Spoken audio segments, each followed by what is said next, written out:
Jansangram news, बातमीची सत्यता हीच आमची ओळख। आंतरराष्ट्रीय हिंदू परिषदेचे अध्यक्ष डॉक्टर प्रवीण तोगडिया आज वर्ध्यात। आंतरराष्ट्रीय हिंदू परिषदेचे संस्थापक अध्यक्ष डॉक्टर प्रवीण तोगडिया हे वर्ध्यात आज 13 एप्रिल रोजी सोमवारी सायंकाळी आले असून त्यांचे आर्वी नाका येथे विश्व हिंदू परिषद व बजरंग दलाच्या पदाधिकारी यांनी जंगी स्वागत केले। 14 एप्रिल रोजी वर्धा येथील स्वाध्याय मंदिरात सायंकाळी प्रबोधन चर्चा सत्र व त्यांचा सत्कार करण्यात येणार आहे। या कार्यक्रमाच्या विशेष अतिथी म्हणून परमपूज्य महंत संत आई अंबिका भारती बोपापूर वाणी या उपस्थित राहणार आहेत।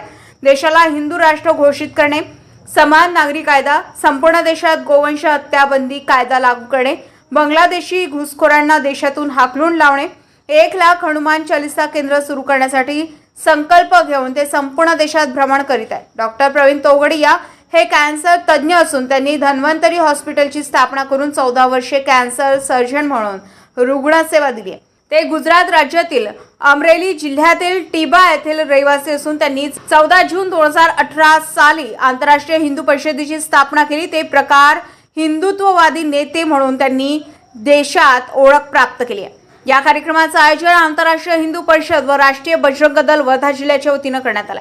दिलीप पिंपळे, जनसंग्राम न्यूज, वर्धा।